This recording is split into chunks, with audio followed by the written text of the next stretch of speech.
Hello friends, I'm George, the nice smelling gentleman. Welcome back to my channel and welcome back to another fragrance video. I hope that you guys are doing well. In this video today, I'm going to talk about dark, mysterious and even sexy fragrances, and I'm going to show you 8 such ones. I'm going to cover pretty much every kind of budget. There will be some cheapy Middle Eastern fragrances, some more expensive Middle Eastern ones, some designers, and then I'll finish off this list with one niche fragrance. I will start the list with the cheapest fragrance in this video today, and I'll work my way up to the price ladder. The cheapest one comes from the house of Ajmal, and it's called Ajmal Verde or Verde. I'm not too sure how to exactly pronounce this fragrance. It has this interesting bottle design with interesting painting on it. You can see this sort of a green gradient green color. At the top it's the darkest part of the green color, and then on the bottom you can see that's the lightest part of the green color, and the sort of the color of the bottle really tells you the story of how this smells. This is spicy up top, there's some leather in here, there's some jasmine, some woodsy notes on the dry down. This really feels green, sort of a leafy green, like wet green leaves when you go into the woods after some rain showers. It's really spicy. There's a strong galbanum note in here. To my nose, this is somewhat close to something like Interlude Man, the original one. Not super close, but in a similar way. And also what this is really close to is one fragrance from the house of Tom Ford, and that's Tom Ford Noir Anthracite. Probably your best bet at a clone of Anthracite. Slightly challenging scent, but really unique, dark, and some people find this one sexy. Good performance here, very cheap, $20 to $25. Before I keep going with the list, if you like my content, if you like my videos, I'd really appreciate if you hit the subscribe button. The second fragrance in this video is going to be from Maison Alhambra, and it's called Baroq Satin Oud. Probably by hearing that name, you probably already know what this is, and this is a clone of Oud Satin Mood, and a really good one at that. This fragrance is all about the combination of oud, synthetic oud, and rose, lots of rose. The opening is very sharp, very loud, very strong. You get sort of this sweet jammy rose in the opening of this fragrance, with some spices, and the dry down again is all about the combination of rose, oud, and some vanilla. Pretty close to the original fragrance. As I said, this is a very loud fragrance, a room filling type of scent, super strong, projecting for the first 2 hours of its life.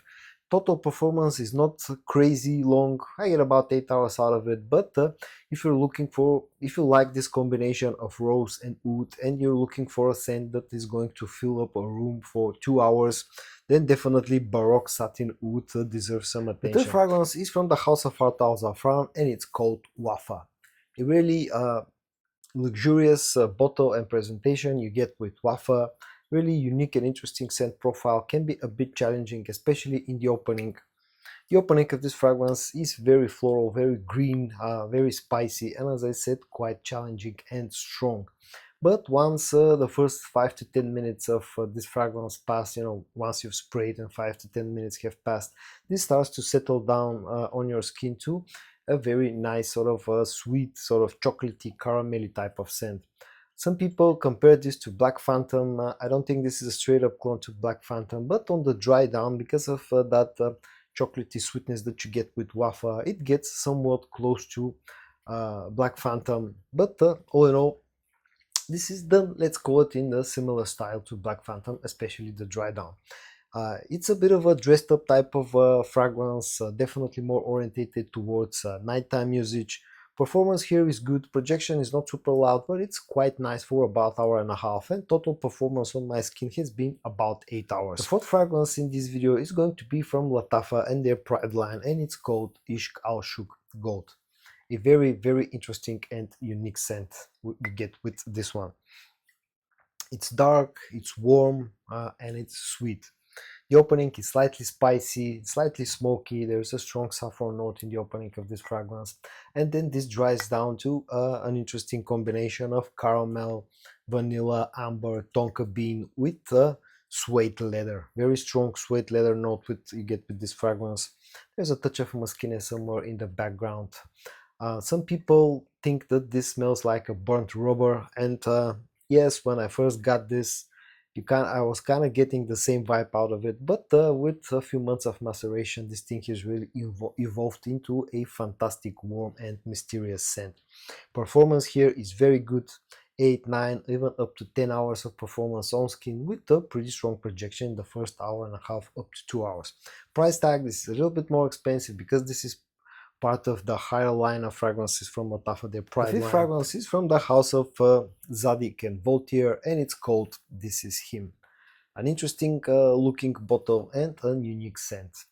When you first spray this, because of the opening, which is a mix of spicy black pepper and a really nice and realistic grapefruit note, you might be misled into thinking that this is going to be a fresh scent, but you can't be further from the truth. The opening lasts for just a few minutes, and then once this starts to dry down, it becomes a very sort of simple and at the same time dark and warm and quite sexy mix of vanilla and incense.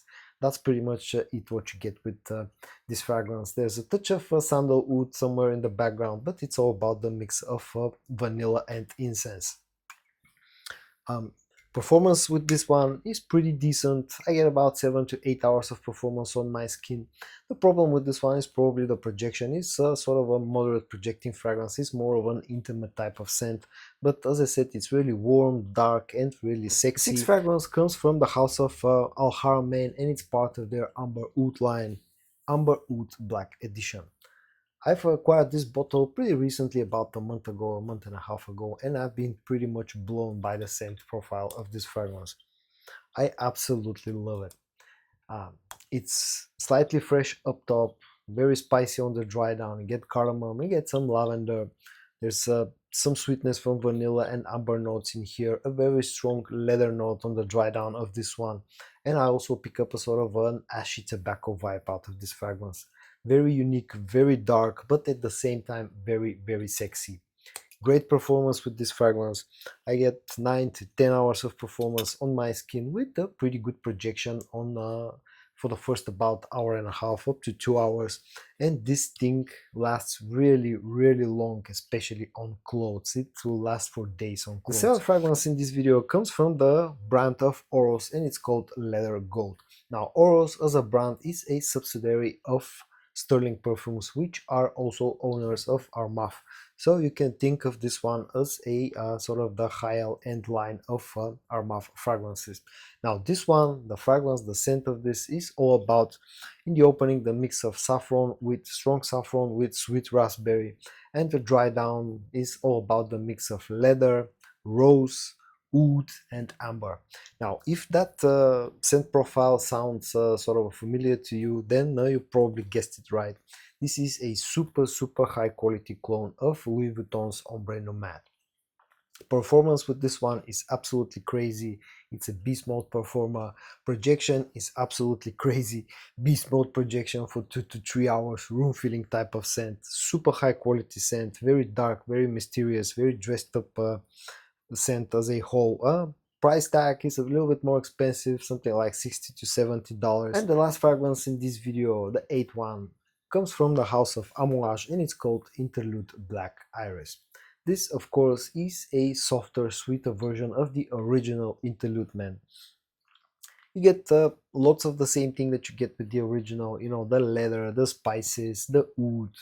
But this here has added sweetness, some amber, some vanilla, and a note of iris on the dry down, which just softens up the whole scent profile, makes it more wearable, a little bit more versatile, and all in all, a little bit more pleasant. Performance here is fantastic, almost beast mode performing fragrance, not as strong as the original, but still very strong. Projection again, very strong, not as strong as the original, but still you won't be disappointed by the performance of this fragrance. And so in today's video I showed you 8 dark, mysterious and yet sexy fragrances that can cover pretty much every kind of budget. I hope that you found this video interesting. If you did, give it a like, and I also hope that I'm going to see you in my next video. And until then, bye bye.